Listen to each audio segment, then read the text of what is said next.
Hi, my name is Sharon Kearney and I am the Netball Smart Program Manager for Netball New Zealand. And I have the great pleasure of interviewing Jess Moulds today. Jess is a mum, a partner, a nutritionist, and who runs her own business called Relish Nutrition, but also spent many years as an elite netballer playing for the ANZ and the Silver Ferns. Reflecting on your many roles, Jess, and the many hats you wear, what inspires you the most? Well, hi, Shizzy. Thank you for having me. Gosh, there was a lot of hats actually when you say it out loud. I think when I think about what inspires me, firstly, my family, definitely the people in my life. So my family, I'm really lucky to have a very supportive husband, and now a nearly 1-year-old wee girl who is very inspirational. She definitely keeps me going. And yeah, I mean, particularly my parents, they're just humble, hardworking people, and I've always been inspired by how they go about things and just the way they live their lives. And I guess there's this internal drive inside me, and you'll know this from working with me, Shaz, that I do always want to be better. So whether that was being a better player, or now it's about being a better mum, I think trying to be better gives me purpose, and that I think that inspires me as well. Awesome. Thank you for spending your time with us, Jess. And clearly, the way we're living life at the moment is really different to our life, even only about 6 weeks ago. So, how's life in your bubble, Jess? And explain a day in the life of Jess Moulds and her bubble. Yes, well, things have definitely changed for a lot of us over the last 6 weeks. So a day in the life of my bubble, I have my partner, my husband, and my wee girl, and it starts a lot earlier than what it used to, and a lot earlier than what I would like it to sometimes. Generally starts with a coffee, having breakfast while watching breakfast. And then the rest of the day generally just revolves around Marley. So, as many parents can relate to, I'm sure, a lot of feeding Marley, cleaning up after Marley, changing Marley, taking Marley for a walk, putting Marley to sleep. But I do have some time in there for myself. I try and get some exercise in with my husband at lunchtime. And then there's usually some form of Netflix or something, some sort of show at night before going to bed. What's your favourite show at the moment? Oh, I'm actually watching The Crown. Oh, cool. Very interesting. Cool. Yeah. I've really enjoyed it so far. Yeah. So life is very different in so many different ways for us, and it's every day almost feels like the same sometimes. And the way that we're living at the moment, sometimes we're under a certain amount of pressure and anxiety. And then I think about nutrition, and I think about my house, and I think about I've got 5 kids living here, and there's 7 of us, and what do I cook every day, and what are the challenges around cooking? So, for example, as a nutritionist dealing with your clients at present, are there any common themes coming through that you have noted within this pressure environment that we're just living in at the minute? Yeah, so there are lots of challenges at the moment with regards to nutrition. Particularly, some people are finding that it's a really nice time. People have got more time to be in the kitchen and to cook, and I've seen people just creating these amazing masterpieces that they never thought they could create before. But then for many others, it's also just this mammoth task, kind of like what you described to yourself about yourself, Shaz, that we have to put 3 meals on the table when we've got a lot of work hours, we've got financial pressures, we've got kids running around. So it's a really challenging time for lots of people. So that's definitely something. A lot of people actually at the moment are describing that they're doing a lot more mindless eating than normal. So a lot more snacking and grazing. We've got so much access to the fridge and pantry. So that's also been a challenge that I'm hearing people are facing. So when you think about those, what are the little common solutions that you are providing and guidelines that you're giving to your clients re mindless eating, but also cooking under pressure? What are some great ideas to still keep healthy? Yeah. So I think the first thing in this whole topic is to be really kind to ourselves, because I think we put so much pressure on ourselves to do everything perfectly, and especially when it comes to eating well, we think that it needs to look really glamorous, but actually I think keeping it simple and being really, really kind to ourselves at this time is really important. And particularly, you know, when we think about grazing and snacking, we only have, if we talk about, I always talk about a bit of a willpower bank. So we only have so much willpower in our willpower bank. And the reality is when we're sitting or working closer to the pantries and fridge, then that willpower bank is getting slowly chipped away at, probably more so than it normally is. So, you know, be really kind and patient with yourself in that respect, but then also try and create an environment that's a little more supportive of what you're trying to do. So, you know, if you've done some baking, awesome, great. But if it's sitting out on the bench, you're probably more likely to pick at it and snack at it. So have a think about where you're actually storing your food. You know, put those biscuits in a snap lock container at the top of the pantry behind the flour, and you're probably less likely to pick at it. So, you know, support yourselves a little more in that space, I think, is a great place to start. And the other thing, Shaz, on that is trying to get people to stay in a bit of a routine. So rather, you know, getting up at a similar time, going to bed at a similar time, and putting a bit of thought into what they're going to eat and when they're going to eat that day can really help with the grazing and snacking side of things as well. Gosh, it's a topic I could talk about for hours. I chatted with Rod Corbin a couple of weeks ago, and two key themes came through. And one was be kind to yourself, because it is challenging times and it's not normal, so don't beat yourself up. And the other one was a little bit about the sense of routine. Yeah. I noticed on your website that you use 3 great words: taste, breathe, and be. And it was fascinating, actually, because very poignant for the moment as well, because some of those, we have to breathe and be to get ourselves through this. What inspired you to use those words? So for me, those words, the words on my website, in essence, sum up how I would like to live my life. But I guess during this lockdown period, it's forced us in a way to slow down a bit and to find beauty and be grateful in the simple things. So those words, I mean, taste, to, you know, enjoying and tasting our food and being really grateful for where our food has come from, and then also breathing and being a little more present, enjoying the moment a bit more. I think there's something I'm not an expert on, but I'm always trying to work on, and that's why I chose those words. And I think this is the perfect time to go back to them and to use them, because it is key. And I think, as you say, you know, enjoy the food as you're eating it, rather than sometimes when you're really busy, your food just becomes something that fuels you to allow you to do your next activity, rather than actually enjoying what it can bring. Absolutely. I think another thing that I was interested in was this whole concept of one size doesn't fit all. And you talk about that on your website. And I think that's really poignant for the moment as well, because we're all dealing with this, the COVID-19 issue differently. And we really need to acknowledge that one size doesn't fit all. How do you help your clients find their fit when it comes to nutrition? Yeah, so this is probably the part I love about my job most. And it really is true that there are, you know, I don't give out blanket recommendations to every single one of my clients. They are also individual.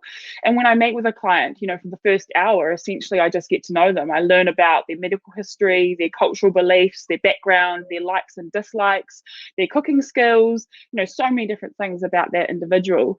And, you know, we talk about their goals and what they're wanting to achieve, and what they're wanting to get out of seeing me. And then we kind of come up with a bit of a plan that suits them. But I guess what I'm all about is trying to make changes that are really sustainable. So, you know, that actually last a lifetime. I really try and work with my clients to create habits that they feel they can achieve, and it doesn't feel like this mammoth task ahead of them.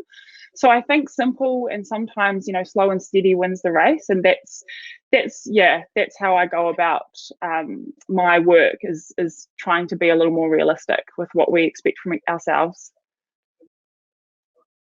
And I think, as you say, sustainable is really important, because if we look at the roller coaster ride some people travel through their nutritional life, it can be really challenging where they ping pong, and we'll talk a little bit about that later on. But one thing I was quite interested in is as we're allowed out of level 3, the desire for the population to head to get a coffee or head to a takeaway and pick up a takeaway. What do you think's driving that? Is it, I'm sick of cooking, I'm sick of thinking about stuff, or I just want my takeaway fix? That is such an interesting one. And it is so, like, the amount of takeaway posts that you've seen on social media and everywhere is really interesting. But there is actually some fascinating psychology behind this. And it's kind of like it's kind of why we struggle with any form of restrictive mindset. So, if you tell yourself you're not having chocolate for a month, all you want is chocolate. So I think, and that's, part of, why I try not to focus on the restrictive side of food, and we talk more about what to include more of and what to eat more of, because it's just a much better mindset to have. And I think that's a part of the reason why we're all so excited for takeaways, is because it's all shiny and new again, and we haven't been allowed it for so long. I like that concept of, and it's sort of like almost like a strength-based mindset, is what to add in rather than think about the negative things that you need to eliminate. Yeah, it's massive.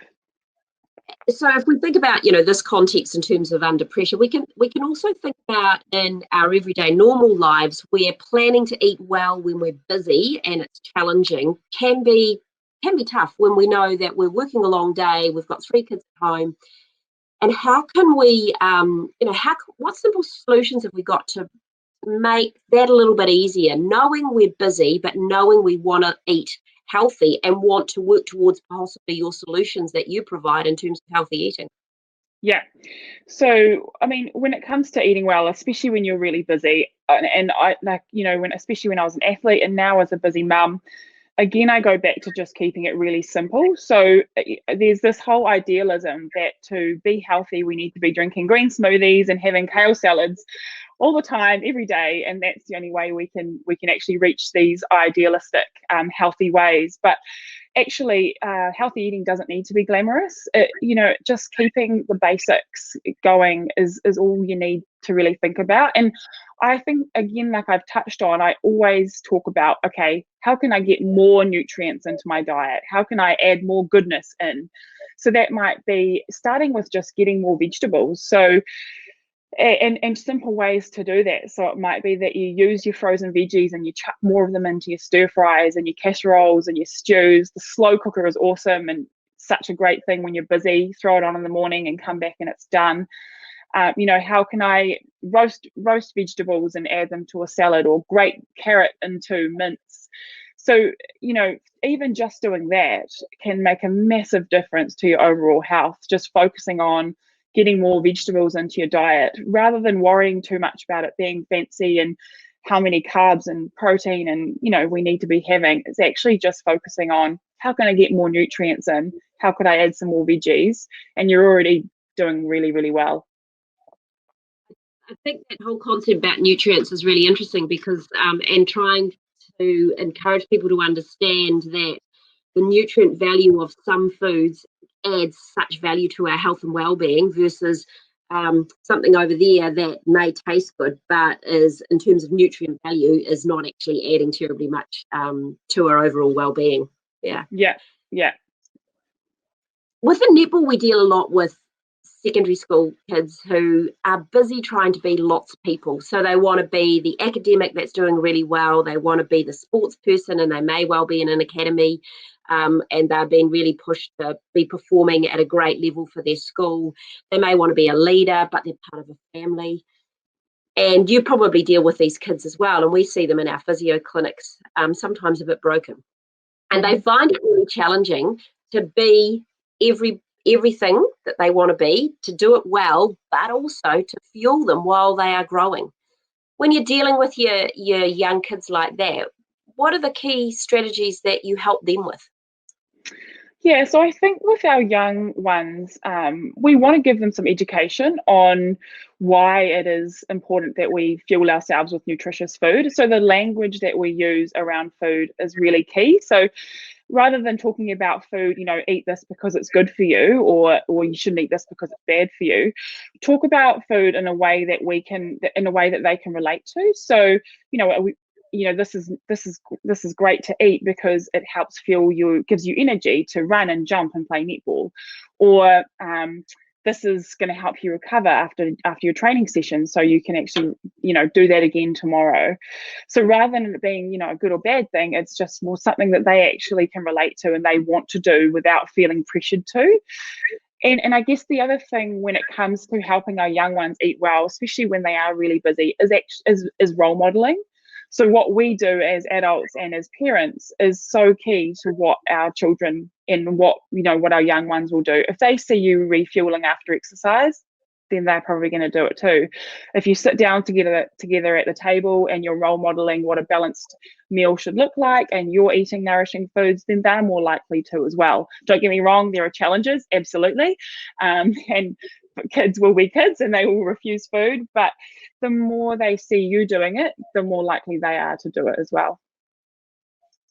And I think about when you've got young children, like little babies, and it's really, and I think about my kids, you often fed them at a time, and then you finish that, and then you had your meal later, because they can be quite disruptive. But actually, if they see you eating the same similar foods to them, they think, oh, okay, it's not just mum that's trying to force this down my throat. Yeah, and I mean that's something that we've kind of had to adapt, and this isn't realistic for everyone. But Andrew and I now eat at 5:30 with Marley, and I mean we used to eat at 7:30, so that's a bit of a change for us. We've had to restructure our evenings, but I do think that she just gets so much out of watching us sit down and eat together, and I think if you can do that, it doesn't have to be every night of the week, but try as much as you can to sit down and eat together, and I think that's really, really important for our young people. I really like that statement that you said with our young around, and I relate it in lots of ways, adding value. So if they understand the value that the food is adding to, whether it be their performance, whether it be, I suppose, their mental performance, their physical performance. And we talk about that a little bit in the physio world as well, is if you do the strengthening, it's going to add value to the game and it's going to help your performance. So you are trying to encourage them to eat well because it's going to support what they are so keen to do and achieve. And And again, I suppose it comes back to your quote about taste, breathe, and be. So you're tasting this to help you live, so you can be who you can be. Maybe if we want to get really philosophical. That's exactly it, Shazzy. And can you could do some stuff for my website for me. You can start selling my message, because you summed it up beautifully, I think, for exactly what I'm about and what I like to discuss with my athletes or my young people around nutrition. Thanks so much, Jess. I really appreciate you taking your time out of your busy mum day. Clearly, Marley is with sleep or being entertained by Andrew at the moment to allow you to do this. And enjoy the rest of your isolation and lockdown, because it is great family time, and I'm experiencing that as well. And we'll catch up again soon. Thanks, Jess. Awesome. Thanks for having me, Shazzy.